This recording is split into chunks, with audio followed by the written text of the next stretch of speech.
Hey gang, it's JC and this is your Daily Dose for Tuesday, May 25th, 2010, a cooperative venture with Mind Active in beautiful downtown Brentwood. By the way, I'm standing in front of what should be a full swimming pool, but when they tried to open the pool yesterday, something had gotten in there and turned the walls all brown, and now they got to drain the water out and start all... I have a pool and you don't feel sorry for me, do you? I didn't think so. We want to thank the readers of the Ladue News who, even though I haven't had a radio show for 6 months, voted me the second best radio personality in St. Louis. Good news for Guy Phillips, who won. Bad news for everybody who finished behind me. You guys have shows, I don't, and I still finished ahead of you. But that's the way it's been going. That's the update on the situation. I'm still under contract. Still not much I can do. Can't go on the radio until next March unless something happens. But in the meantime, we're here every day, Monday through Friday, doing the Daily Dose for you. And it was 26 years ago this week that we arrived in St. Louis. I want to say thanks to everybody out in Ellisville. What a beautiful facility you have in Ellisville. We played ball there last night. I went 5 innings last night, 4 hits, 3 strikeouts, no base on balls, 1 hit by pitch. We had a little explosion there in the top of the 7th inning. It was a 1-1 game, almost the entire game. We came back to win it 6-1 last night against the Grays. Great bunch of guys, by the way.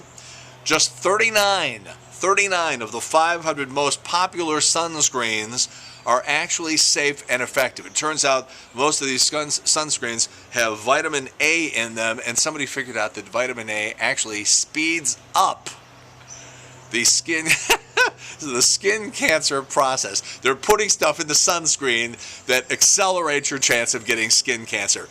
Nice job, FDA, who apparently knew about this for a long time. By the way, the top 3 in the most effective sunscreen category is something called Badger. I've never heard of it before, but they finished 1, 2, and 3, so that's the stuff apparently you're supposed to be buying.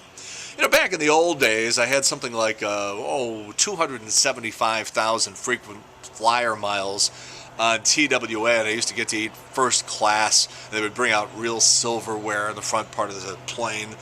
Well, now Qantas, it turns out, says that they wash and reuse their plastic silverware up to 30 times before throwing it away. The airlines are trying to save money, and they're making us all sick doing it.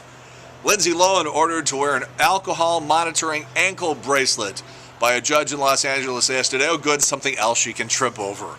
Jesse James on Nightline tonight. He's going to cry. He says he wanted to get caught. Well, he certainly did a good job there, didn't he? And he's got some fenders and motorcycle parts that he's got for auction up on eBay, along with some other stuff that Sandra Bullock threw at him. Both Conan and Jay Leno have both submitted material from The Tonight Show for Emmy consideration. Awkward! John Shepard Barron. You heard of this guy? He invented the ATM. He died this week. They had the funeral yesterday. The funeral, by the way, the costs included the $4 service fee. Sean Hayes from Will and Grace is going to host the Tony Awards. Oh, great. Now people are going to start insisting he's gay. Lost. I think the show was ready to go off the air. They were averaging 15 to 16 million viewers for the first 3 seasons. The season 2 premiere got 23 million people watching it. Well, they did the final episode a couple of nights ago, 13.5. That show is ready to go. August 24th is when the DVD comes out. They've been manufacturing a lot of phony drama on American Idol the last couple of weeks, making it sound like Lee DeWise could win this thing. Let me tell you, Crystal Bowersox is Janis Joplin reincarnated. She's better than Janis Joplin. I know that's like heresy to say that, but I'm being honest here. She can sing figure 8s around Lee DeWise and anybody else that's been on really the last couple of years. Not only does she deserve to win, not only does she will she win, but I can't wait to buy the kids' album. I think she's amazing, so good luck to her. By the way, Paula Abdul, there's still rumors going around that she might pop up this week on the show. She's just been hired to be the lead judge on a CBS show called Got to Dance. So they do that flash mob dancing. My phone's ringing. Let me just get this and tell them that I'll be right back. Yeah. Hey, babe, I'll call you right back, okay? All right. Got to take care of business sometime. Ain't mama ain't happy, ain't nobody happy. All right, what do we got here? Oh, Celebrity Tuesday. We're starting this here today, and this might surprise you out of all the celebrities that I've gotten a chance to know over the years, and I'm not dealing with the celebrities where I had a 10-minute interview and I claimed to know them. This has got to be something where I actually got to know the person, spend some time with them. And we're going to start today with Paul Schaefer from The Late Show with David Letterman. Sort of an odd choice, but I thought it'd be fun. Here's a guy I met for the first time back in 1985 when we were backstage at a show the radio station had put together a trip. We took some listeners along. He was very nice, very cordial, had sort of a limp handshake, but I didn't hold that against him. Then a few years later, he had an album that came out. We had him on the radio show. He was a great guest. And then a year after that, I was staying in a very fancy hotel in Los Angeles, the Westwood Marquis. Very, very nice. And I'm standing in the elevator, and he walks up right next to me in the elevator, and we just talked for a couple minutes, but he sort of had that look on his face, like, oh, man, I can't talk, I'm in a hurry.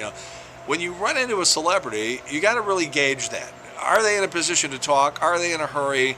Because it's a real bad thing to do, to try to, like, pin somebody up against the wall. And I know you get very excited when you meet a celebrity or movie star or something like that, but you got to gauge that. Is this a good time to talk to him? If it isn't, you're not going to get anywhere by trying to force the issue. So we just let it go. Then in 1998, when they did St. Louis night, where they flew 3 plane loads of people out to be in the audience at the Late Show, got a chance to talk to him there. But I didn't really get into a long conversation with Paul Schaefer until 2 years ago when I was changing planes in Miami, and he was with his daughter coming back from spring break.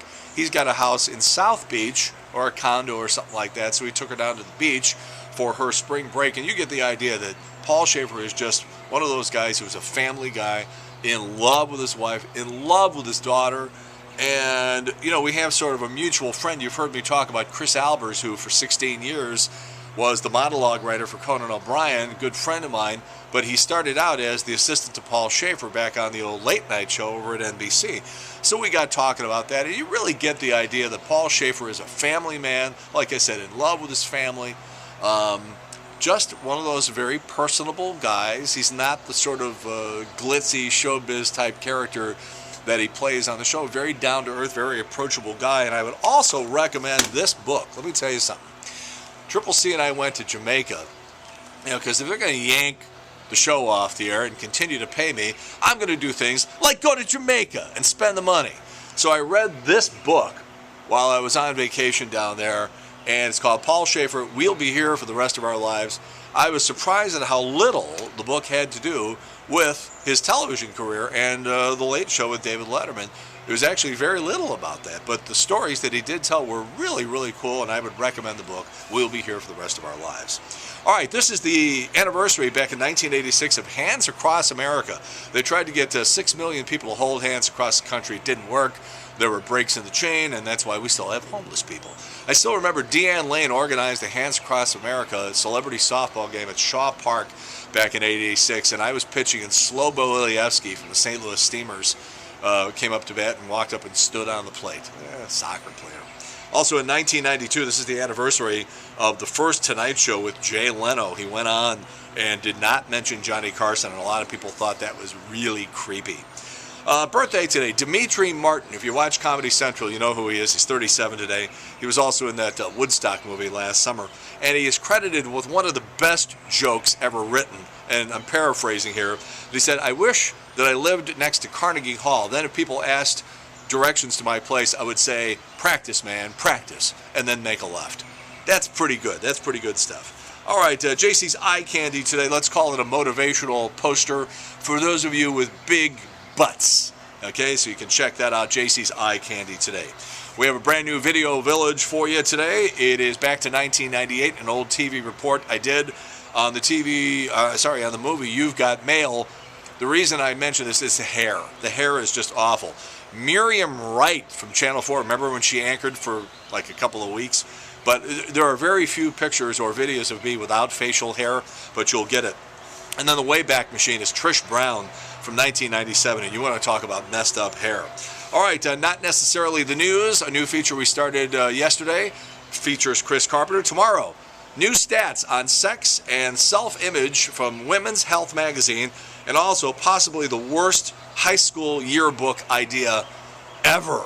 All right, that's it for the Daily Dose, May 25th, 2010, here on jc'ontheline.com. We'll talk to you tomorrow. In the meantime, we've beaten this one to death. Have a good one. See you later. Bye.